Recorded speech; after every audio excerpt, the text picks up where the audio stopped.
At my school, we have different teaching strategies that we break up into separate groups. And my teaching strategy for this year was deeper thinking.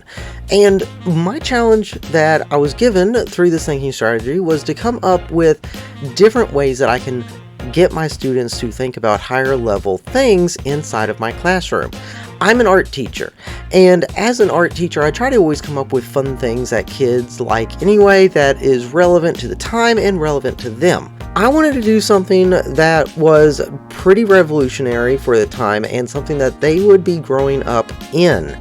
So I chose to have a lesson over AI. What happened at the time was there was a new video that had just dropped, like literally that day, that was a group of guys got together basically in one of their basements, and they recorded a video, fed it through an AI, and it produced a completely animated, it looked like hand-drawn anime.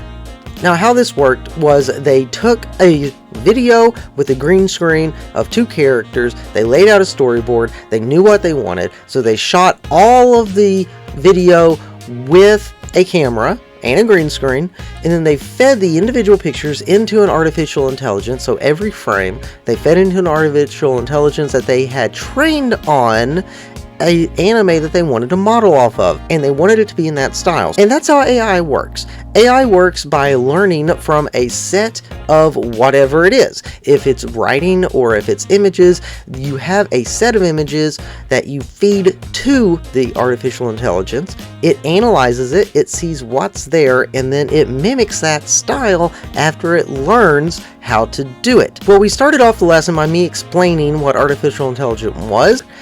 Then we watched a video about how these people made this anime that we were going to watch strictly out of AI. After we watched that short demonstration, we watched the full anime. After we discussed everything, I gave them 3 options, and I wanted them to argue it out and debate, open debate, about which one of the 3 people involved actually owned the rights to the anime that was created.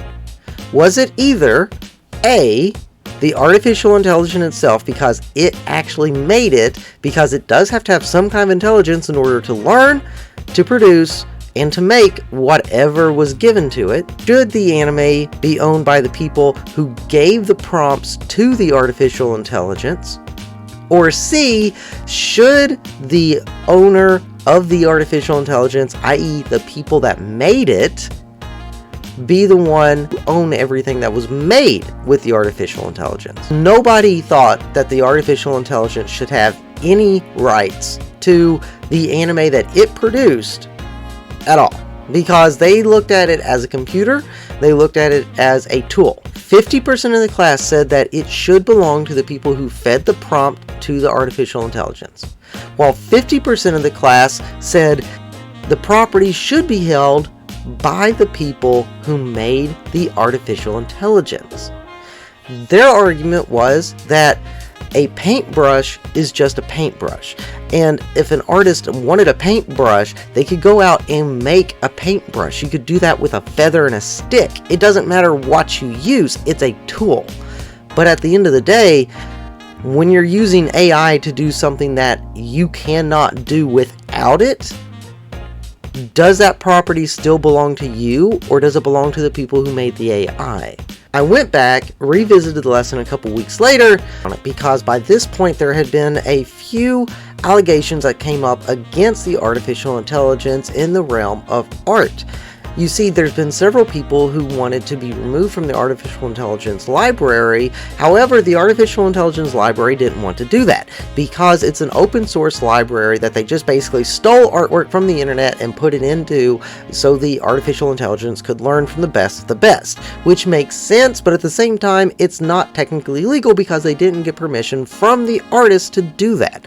The issue came from whenever people were taking the artificial intelligence that produces images and paintings and saying, I want a painting in the style of this artist who is still alive, who's still producing art, who is making money off of that art that they are producing. Now, it's not that they're not going to be able to get the same clients, it's more that they are worried that their work is going to be used in ways that they don't want, because the artificial intelligence learns from the artist's images that were put into it and then produces whatever the prompts are that are put into the artwork. As an example, I have here crayon.com, which is a very simple, basic AI. This is one of the very first ones that were created, so it's not like perfect anymore, but this will give you an idea as to what can be expected from this. So all you have to do is type in a prompt such as, I want you to paint a picture of a cow, and you can put what style you want. So for instance, in the style of pop art. And as you can see, we now have pictures of cow in the style of pop art. And it's not just limited to this kind of cartoony style. It can literally do anything. It can even replicate people. There's an OpenAI available that also does chatting and lets you type stuff into it. And a lot of students have already been using it. It's called ChatGPT. And this software, completely free. You can even use your Google account to use it. All you have to do is plug in your cell phone number to link it to. And it's a writing prompt. Like, it'll literally just do writings for you. And I've had a few kids even tell me, hey, I've been using this. And I use this as an example whenever I opened up ChatGPT for them in the classroom, and I didn't tell them what it was. I just said, this is an AI example. Try to keep it as anonymous as possible. And I just brought up a prompt, and I told it, write me an email addressed to an upset parent about their student's grade in my art class. Let them know the reason their student is failing art is because they have been sleeping in class. And then I sent it through. And this is the response that I got.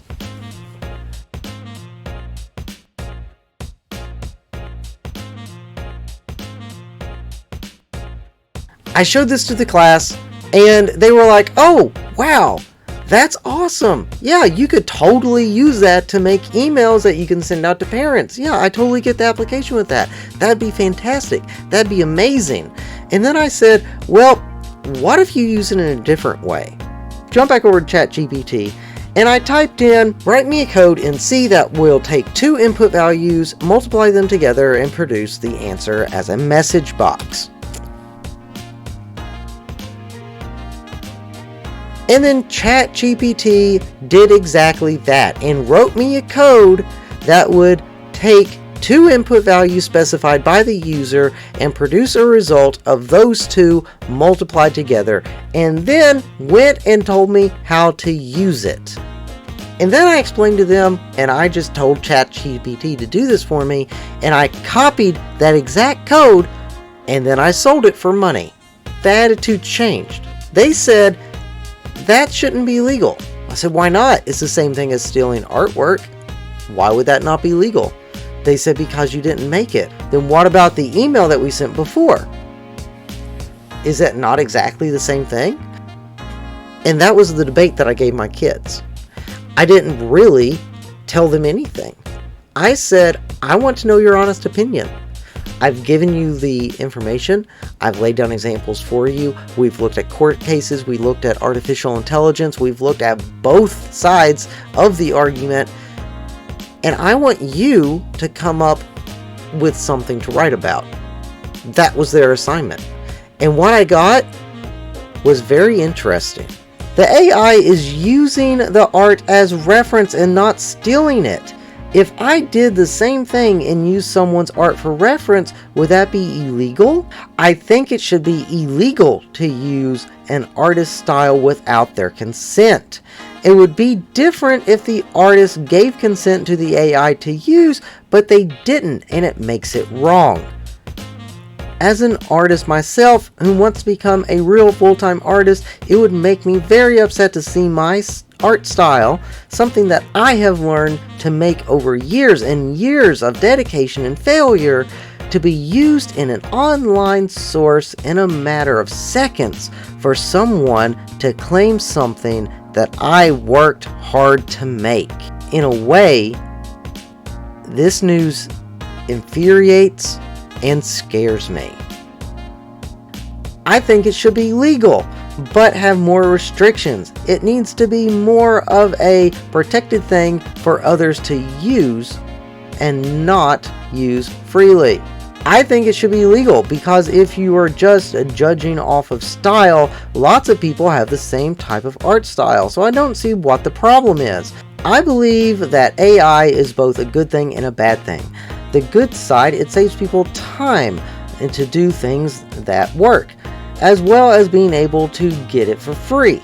On the other hand, it is stealing work from artists who put time into making those works. I honestly thought that they all would jump on board immediately and say that it was perfectly fine, because that's the generation that they're currently in. You can get immediate satisfaction, immediate gratification right there.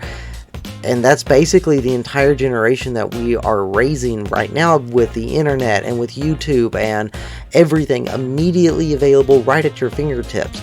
You basically don't have newspapers anymore because of social media and the internet providing visual feedback for you. YouTube channels and YouTube videos have a set amount of time that they have to be saying something in there. In fact, if you ever watch a YouTube video, for instance like this one, the person presenting never stops talking and there's never a gap, because if there is a gap, viewers lose interest and you're not going to get that view time. Now, I have links to all the sources down below. If you would like to implement this in your class, I would highly recommend it because it stirred a lot of debates and it really got people thinking about the future and why they really should be cautious about it. Anyway, thank you all very much. I hope this was helpful and I hope that you enjoyed it. Have a great rest of your day.